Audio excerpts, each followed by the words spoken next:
이제 마지막 주제에 대해서 말씀드리고 마무리하겠습니다. 자, 산재가 인정되면 어떤 보상이 이루어지고 어떻게 흘러가는지에 대해서 말씀을 드릴게요. 단순하게 정리하면 신청한다, 공단이 조사한다, 인정되면 보험급여를 청구해서 보상을 받을 수 있고 인정을 받지 못하면 이의제기를 할 수 있다. 이렇게 정리할 수 있어요. 제출한다, 조사하는데 질병인 경우는 질판이 간다 앞에 말씀드린 거고요. 인정되면 청구서를 내서 보상을 받는다. 그런데 불인정을 받으면 이의제기한다. 이런 거예요. 구체적으로 들어가겠습니다. 첫 단추는 요양신청서를 내는 겁니다.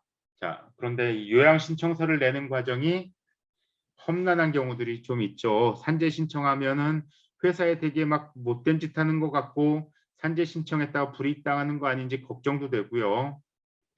우선 산재 신청은 회사가 해주는 거 아닙니다. 노동자가 하는 겁니다. 산재 신청서에는 회사에 사인을 받거나 도장을 찍는 칸 자체가 없습니다. 그리고 산재 신청을 하려고 한다는 이유로 산재 신청을 했다는 이유로 징계, 해고, 기타에 불이익을 주면 그 사업주는 처벌을 받습니다. 그리고 산재 신청을 하지 못하도록 산재를 고의로 은폐한 경우에도 형사처벌을 받습니다. 그러니 산재를 은폐하려 한다거나 산재 신청을 방해 또는 불이익을 준다거나 이 불이익의 인과관계가 산재 신청에 있다라는 부분들을 입증할 수 있는 녹음이나 진술 등의 자료를 확보해 두시는 노력도 기억해 두시면 좋겠습니다. 자, 신청서를 제출하면 조사한다, 인정 또는 불인정, 인정하면 보상금을 받고 불인정되면 이의제기를 한다. 자, 불인정됐을 때 이의제기하는 기간은 90일이다. 이의제기하는 방식은 심사청구라는 게 있고 재심사청구라는 게 있고 행정소송이라는 게 있어요. 어떤 경우에 심사, 재심사, 행정소송 이거는 좀 다음에 기회가 되면 저희 상담소를 통해서 상담을 전화나 방문으로 상담을 해주시면 좋겠고요. 심사청구는 근로복지공단 본부에서 하는 겁니다. 재심사청구는 고용노동부 산하 재심사위원회에서 하는 겁니다. 행정소송은 행정부를 떠난 법원에서 하는 겁니다. 심사, 재심사, 행정소송을 담당하는 기관이 다르다는 것 이해하셨죠? 넘어가겠습니다. 자, 요양신청서는 이렇게 앞에 보시는 것처럼 4장의 서류를 제출합니다. 첫 번째 요양신청서 표지 노동자가 작성하는 거예요. 원무과의 도움을 받을 수 있다 말씀드렸죠. 자, 두 번째 장까지 노동자가 작성하고 원무과의 도움을 받습니다.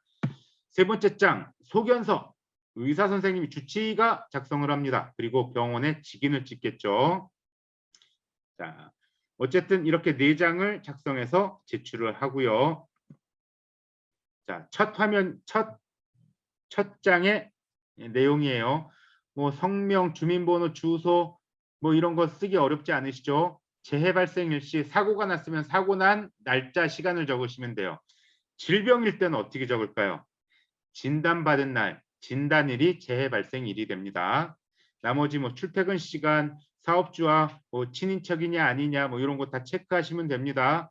사고면 사고에 체크하시고 질병이면 질병에 체크하시고 출퇴근자이면 출퇴근자에 체크하시면 됩니다. 사업장 이름 쓰시고 밑에 사업장 관리 번호 이건 뭘까요? 어떻게 적어야 될까요? 이건 좀 이따 말씀드릴 거고요. 밑에 재해 발생 경위 간단하게 적으실 수 있으면 저기에다 적으시면 되고요. 간단하게 적기가 좀 어렵다.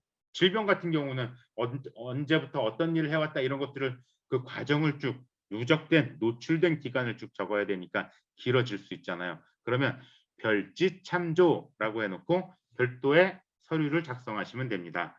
그 서류를 작성하기 어려우실 때는 저 같은 사람들하고 한번 상담을 해보시는 것도 좋겠습니다. 자, 앞에 그 사업장 관리번호 어떻게 적어야 될까? 일단 사업장 관리번호를 찾아내야 되겠죠. 어떻게 찾아내는 거냐면 근로복지공단 홈페이지 가시면 앞에 보시는 것 같은 화면이 나옵니다. 이 화면이 제일 먼저 나오지 않고요. 한 1, 2초마다 화면이 한 장씩 넘어가는데 두 번째 장인가 나와요. 그러면 이러한 화면이 나타났을 때 왼쪽에 빨간 밑줄 친 거 보이시죠? 우리 회사 보험관리번호 조회하기, 저걸 클릭을 하시면요, 요게 뜹니다. 사업장명에다 우리 회사 이름 정확하게 기입하시고요. 관할 지사를 찾아서 저 화살표 보이시죠? 화살표에다가 클릭을 하셔서 우리 회사가 부평 쪽에 있다라면 인천북부지사, 남동공단에 있다라면 경인지역본부, 김포에 있다라면 부천지사, 이렇게 선택하셔서 조회하기 클릭하시면은 사업장 권리번호를 확인하실 수 있습니다. 자, 다음 뒷장이에요. 뭐 위에 나와 있는 거 기다 아니다 보시고 예 아니요 체크하실 수 있겠죠. 쭉 보시면은 뭐 요양 중인 의료기관 전에 치료받은 기관. 그러니까 내가 지금 이제 산재 신청 소견을 지금 A라는 병원에서 받았어요. 근데 그 전에 여기저기 다른 병원을 좀 다니셨어요. 그러면 이 전에 다녔던 병원을 적으시면 되는 거예요. 그 밑에 보시면 요양 신청서를 의료기관에 대행하는 것에 위임 동의합니다. 사인하는 칸이 있죠. 계속 말씀드렸죠. 원무과 가서 상담하시라고. 상담하시고 여기에다 사인하시면 원무과에서 무료로 작성해서 제출해 줍니다. 원무과에서 물어보는 거 가져오라는 거 갖다 주시면 됩니다. 밑에 보시면 신청인 사인, 신청인이 노무사, 변호사한테 맡겼으면 대리인 사인이 들어가겠죠. 사업주 사인 들어가는 칸 없다. 앞에 말씀드렸습니다. 자, 그리고 회사에서 산재 신청하기 전에 병원비나 뭐 이제 산재 신청을 할 거냐 말 거냐 하면서 뭐 공상 처리한다고 흔히 그러죠. 미리 보상을 받는 경우들이 간혹 있어요. 보상을 받다가도 나중에 산재 신청하실 수 있습니다. 이중 보상되지 않을 뿐인 거죠. 이중 보상은 되지 않습니다. 하지만 보상을 받다가 이미 사업 회사로부터 보상받은 거는 더 이상 이중 보상되지 않으니까 안 받는 거고, 받았으니까 산재 보상은 그 이후 부분에 대해서 받으시면 돼요. 그러니까 동일한 사유로 보상받은 게 있다 없다, 받았으면 얼마다, 이런 것들을 밑에 칸에다 적으시면 돼요. 다음 여기 이제 병원에서 작성하시는 거죠. 근데 병원에서 작성하지만 왼쪽 보세요. 재해자가 의료기관에 진술한 재해경위, 어떤 일 하는 사람이고요, 뭐 하다가 다쳤습니다, 어떤 일 하는 사람이고요, 무슨 작업을 하는데 어쩌다 보니까 아프게 됐습니다. 사실대로 말씀하시는 거 중요하다고 말씀드렸죠. 다 이렇게 의사분께서 기록을 하십니다. 환자가 진술하는 증상도 구체적으로 말씀을 하시면 그렇게 기록이 됩니다. 환자가 진술하는 대로 기록하게 되어 있습니다. 자, 다음 산재는 입원 기간만 보상하는 게 아니에요. 입원 통원, 치료를 받느라고 일 못한 기간에 대해서 보상이 되거든요. 그러니까 입원 통원 이렇게 그 예상되는 기간을 기재를 하고요. 꼭 화면 가운데쯤 보시면 취업 치료 여부 나오죠. 취업 치료 가능, 취업 치료 불가능.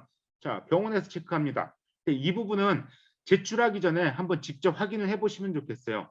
왜냐하면 의사 선생님들이 이 노동 과정을 잘 모르시잖아요. 현장에서 어떤 일 하시는지 잘 모르시기 때문에 이게 이제 취업 치료 가능이라고 했는데 동의 안 되는 경우가 있을 수 있잖아요. 그러니까 제가 이런 일을 하는데 지금 이 상태에서는 팔이 이렇게 아픈데 이 상태에서는 제가 일하는 일을 할 수 없을 것 같습니다. 요거는 제출하기 전에 수정을 바랍니다. 한 번 더 상담을 해보실 수 있겠죠.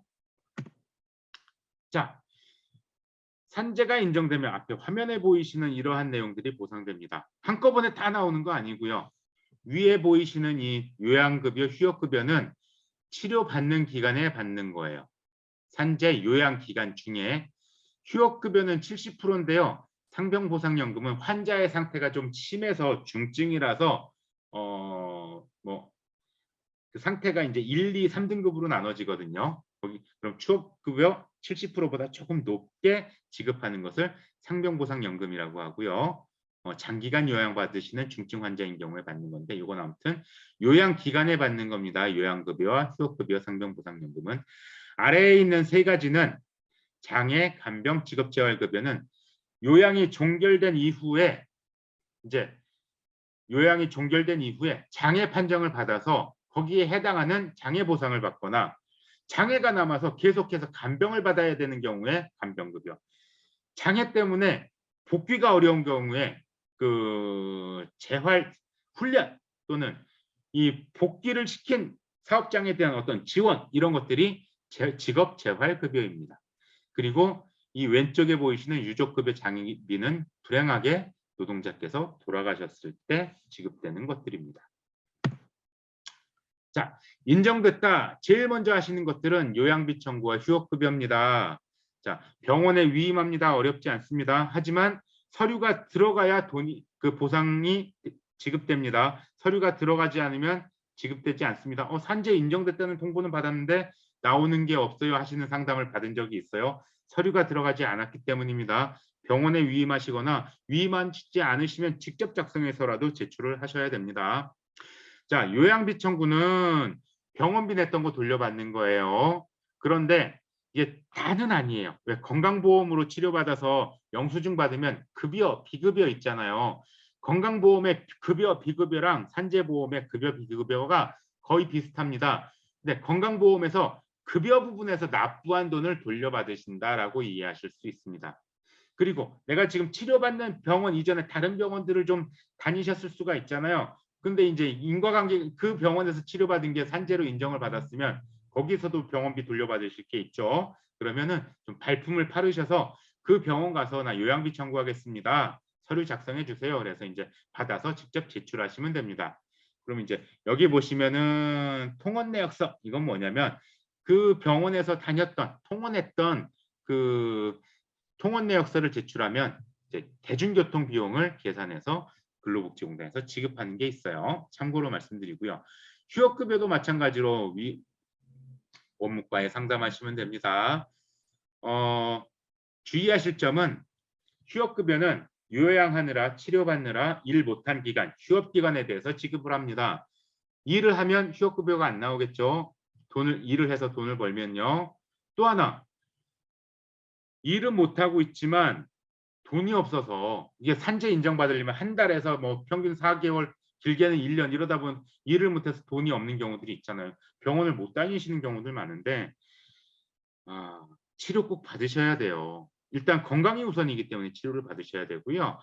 산재가 인정이 됐을 때 치료를 안 받으면 그 기간에는 휴업급여 70%가 보상되지 않습니다.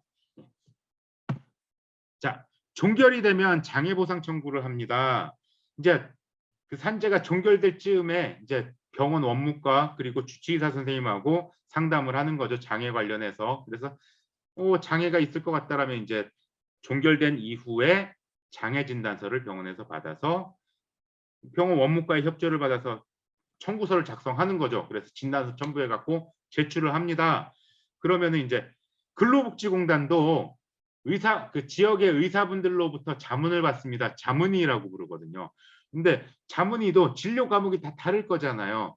이제 어떤 뭐 신경외과는 월요일, 뭐 정형외과는 화요일, 뭐 이제 공단마다 이제 그 조금씩 다르겠죠. 그 요일과 시간을 확인해서 그 담당하는 과에 가서 제가 제출한 서류 그리고 제가 찍었던 필름 이런 거 들고 가갖고 이제 그 자문의는 그 환자를 이제 보기 전에 서류를 먼저 보겠죠. 그리고 환자를 만나고 필름을 보고 주치의 선생님이 작성하신 서류와 자문의 선생님이 보신 이 내용이 합치한다. 이제 그 내용대로 장애 판정이 떨어지겠죠. 그러니까 이제 그 가운데 나와 있는 내용은 그렇게 기억해 두시면 되고요. 나머지 그렇게 그렇게 이제 장애 심사를 받으러 근로복지공단을 방문한 뒤에는 대략 평균적으로 일주일 정도 이후에는 결정이 나서 보상이 시작된다라는 거고 나머지 장애 급수별로 어떻게 보상이 되는지는 뒤에서 말씀을 드리겠습니다. 자, 병원을 옮길 때에는 전원 신청을 할 수 있습니다.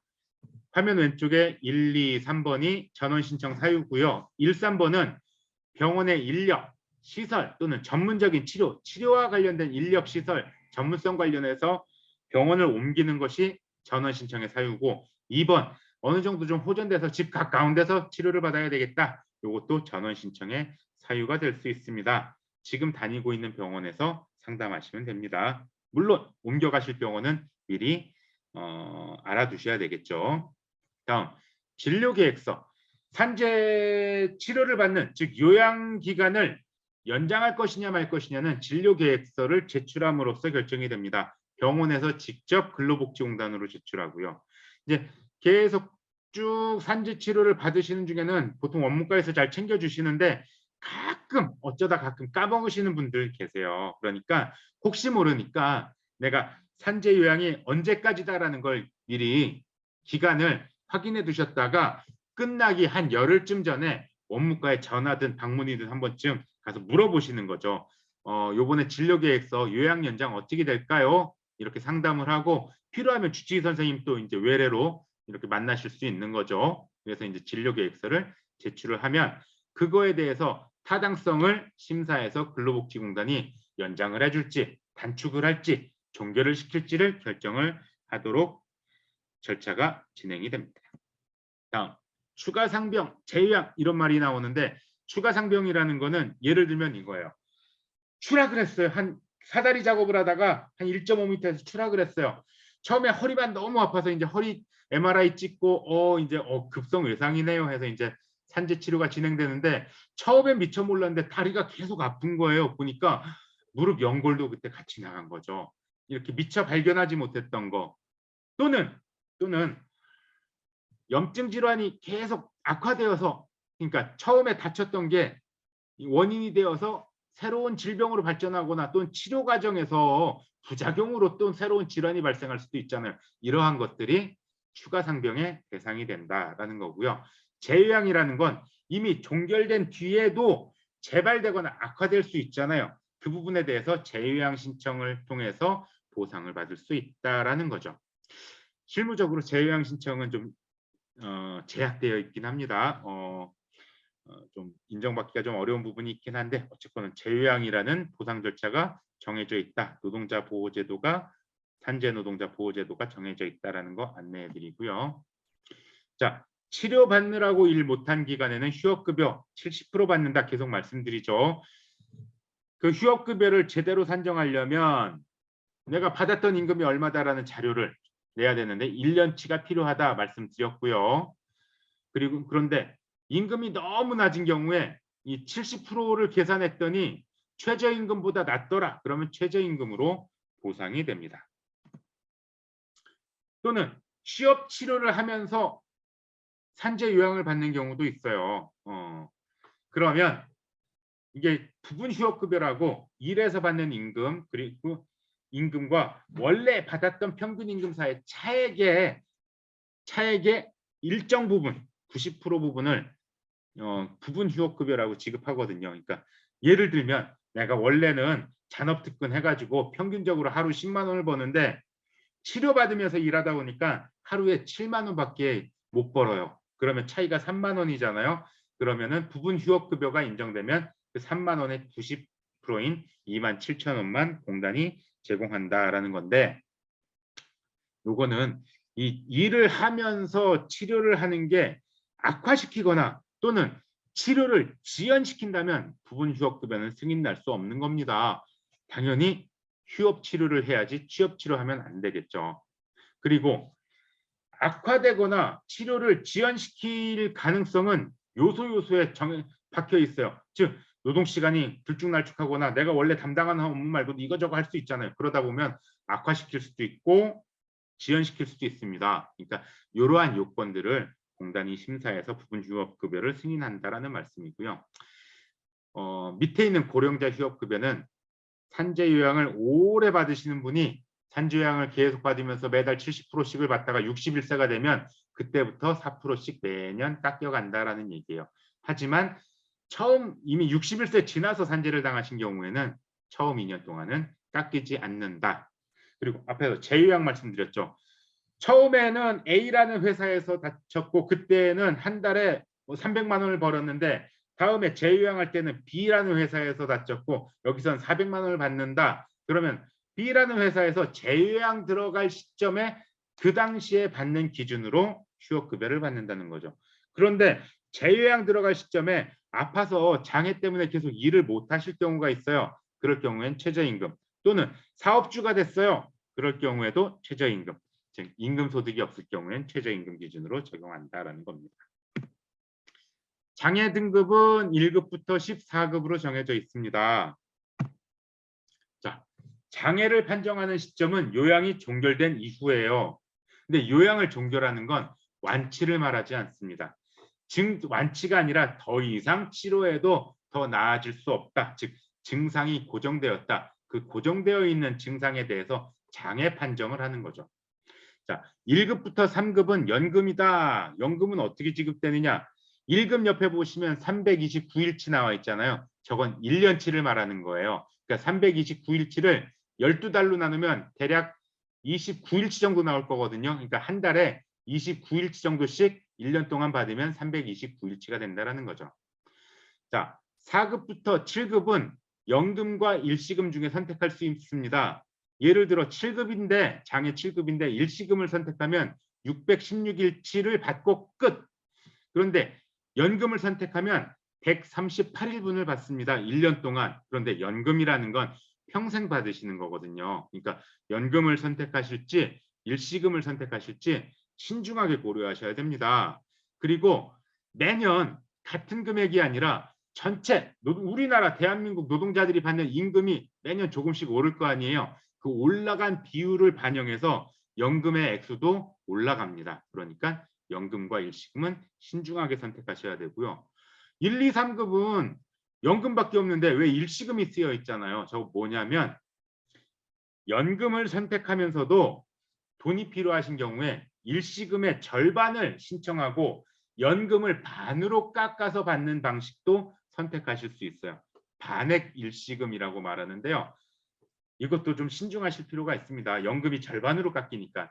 옆에 나와 있는 일시금의 절반을 장애 판정받을 때 우선 받고 대신에 연금을 반으로 깎아서 받는 거니까 이것도 필요하신 분은 선택하실 수 있지만 신중하실 필요가 있다.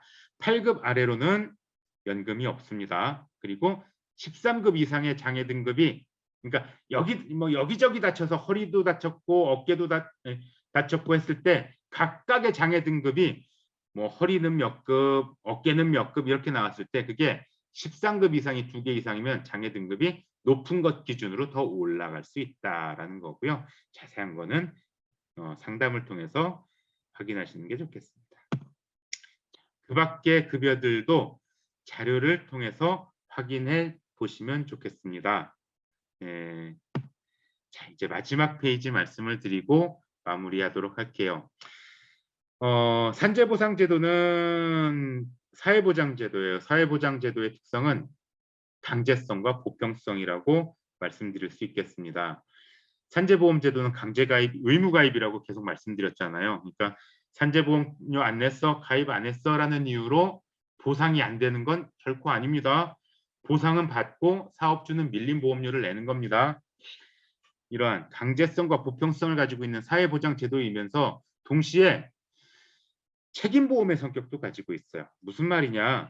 이 보험료를 낸 만큼 보험료를 그러니까 이 노동자가 산재보상을 받으면 산재보상을 받은 만큼 사업주가 책임을 면해요. 이중보상을 하지 않는다고 앞에서 말씀드렸잖아요. 그러니까 산재보상제도가 없을 때 손해배상을 통해서 총 100이라는 것을 보상받을 수 있다. 예를 들어서 근데 산재를 통해서 만약에 75만큼의 보상을 받았다라고 하면 그만큼은 더 이상 민사적인 더 이상 뭐 노동자하고 합의해야 될 그런 책임이 없는 거예요. 나머지 25부분에 대해서 그때부터는 이거 노동자 과실이 크냐 회사 과실이 크냐 이것 따져가지고 소송을 하거나 합의를 보거나 하는 거거든요. 즉 이중보상을 하지 않고 그 산재보상이 된 범위에서는 책임을 면제한다라는 거고 동시에 책임보험의 성격이라는 거는 보험료를 징수할 수 있는 대상에 대해서만 보상을 한다라는 의미이기도 합니다. 앞에 농림, 어수, 비법인 5인 미만은 산재보험제도가 적용되지 않는다. 농림, 어수 5인 미만 비법인 사업장에서는 보험료를 징수하지 못한다. 그러니까 그곳의 노동자들은 산재보상을 받지 못하고 사업주에게 직접 청구를 하기 위해서 노동청에 진정하거나 소송을 걸어야 된다. 손해배상 청구를 해야 된다. 말씀을 드렸죠. 이러한 두 가지의 양면적인 특성을 동시에 가지고 있다는 거고 자 하나씩 말씀드리면 업무상 재해는 무과실 책임주의다. 처음에 말씀드린 거죠. 다음 재해노동자를 보호합니다. 사회보장제도로서 산재법은 근로기준법에 따라서 산재 요양기간 그리고 산재가 끝난 뒤로도 30일까지는 해고 금지입니다. 이 기간에 해고를 시키면 무조건 부당해고요. 그리고 처벌 대상이 되기도 합니다. 산재를 신청할 수 있는 권리는 3년까지 유효합니다. 즉 3년 전에 다쳤거나 3년 전에 진단받은 질병도 신청할 수 있습니다. 그런데 5년 전에 다쳤어요. 5년 전에 무릎을 다쳤습니다. 근데 산재 신청을 못했어요. 공상 처리하느라고 공상 처리했어요. 근데 이제 눈치 보이잖아요. 그래서 회사 돈 나가고 회사 바쁜데 나도 일해야 되겠고 그래서 이제 제대로 치료 못 받고 복귀해서 일하다 보니까 낫질 않았어요. 그래서 계속 병원 다니면서 악화되면은 또 잠깐 쉬었다가 또 일했다가 이런 경우에 5년 전 사고인데 이것도 신청할 수 있을까요? 신청할 수 있습니다. 현재로부터 3년 범위 안에 있는 요양비와 휴업급여를 청구하실 수 있는 겁니다. 3년이라는 소멸시효의 의미는 이거예요.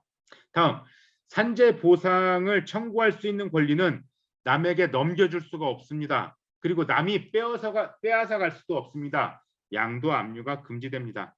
내가 그 권리를 행사해서 내가 신청해서 청구해서 그 보상이 내 통장으로 들어온 다음에는 그거는 뭐 이제 통장에 압류가 걸렸거나 했을 때에는 어쩔 수 없죠. 그러니까 청구할 권리는 넘어갈 수 없지만 청구해서 내 통장으로 찍힌 돈에 대해서는 압류가 가능하기 때문에 산재 전용 통장이 있어요. 산재 재해자가 주위에 계시거나 혹시 당사자이신 경우라면 근로복지공단을 통해서 전용 통장을 상담해 보시기 바랍니다.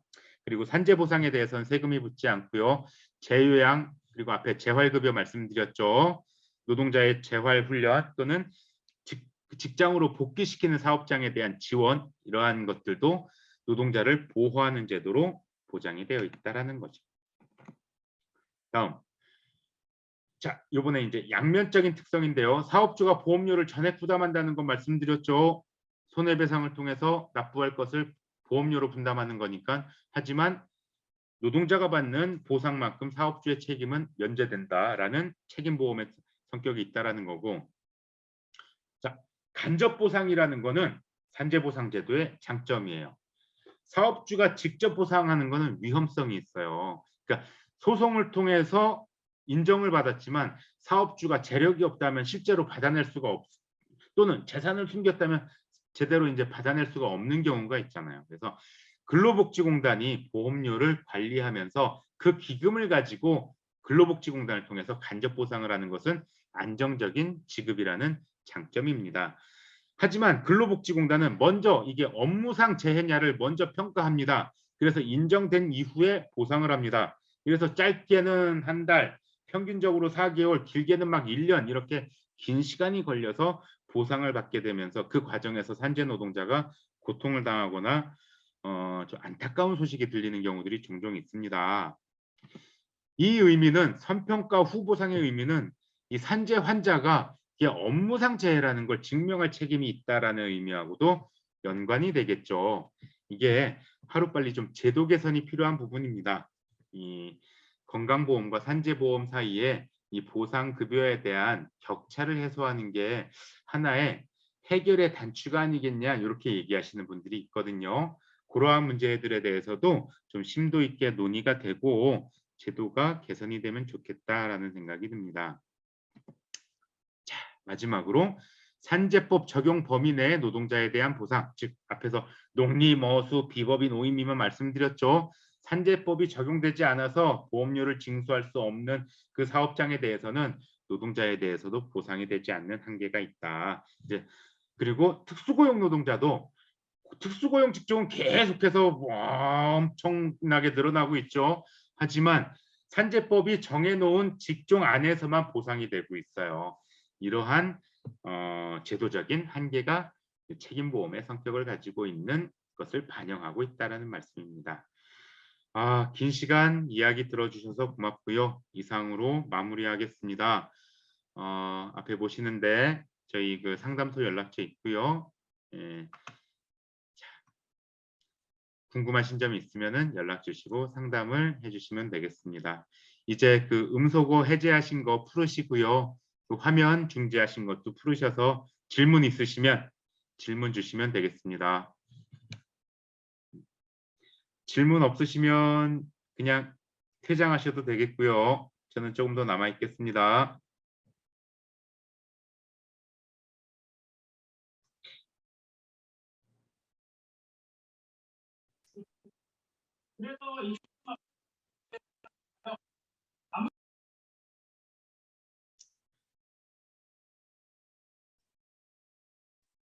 저 지금 어떤 분이 한 분 말씀하시려고 했던 것 같은데 지금 안 들렸거든요.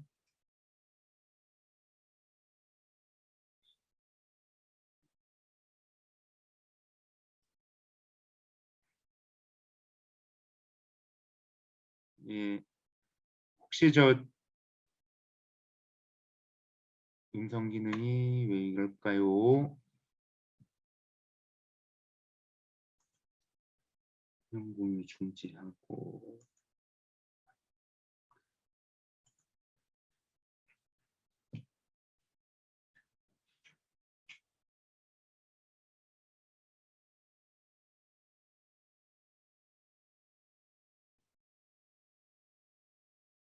혹시 저기 지금 말씀을 해주시다가 끊기신 분 계신 것 같은데 어, 그 채팅방에서 메시지로 남겨주시면 제가 이제 답변을 드릴게요. 지금 이유를 알 수 없는데 음성이 끊겨서 들렸고 결국에 지금 더 이상 안 들리거든요.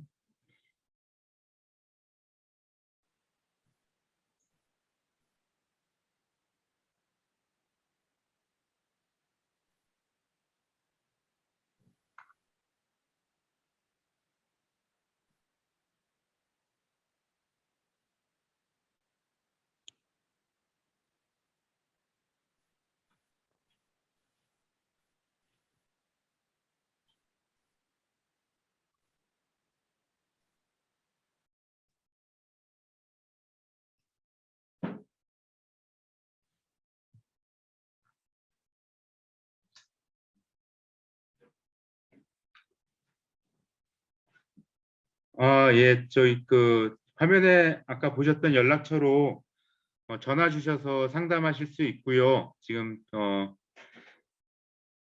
그 전화번호는 그 인터넷 검색하셔도 민주노총 인천본부 노동상담소 검색하셔도 확인하실 수 있으니까요. 예, 전화로 상담 주시면 좋을 것 같습니다.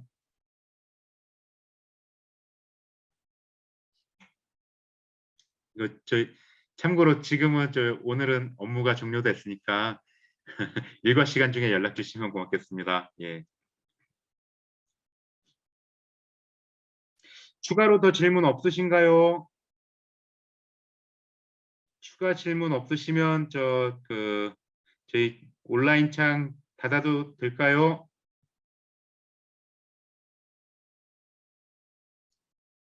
예. 지금 많은 분들이 한 절반 정도 퇴장을 하셨고요. 예. 요 창을 닫도록 하겠습니다. 긴 시간 들어주셔서 고맙습니다. 고생 많으셨습니다. 따로 저장해야겠다는 앨범 없는 거죠? 여기에서 있으니까 없죠? 알았죠?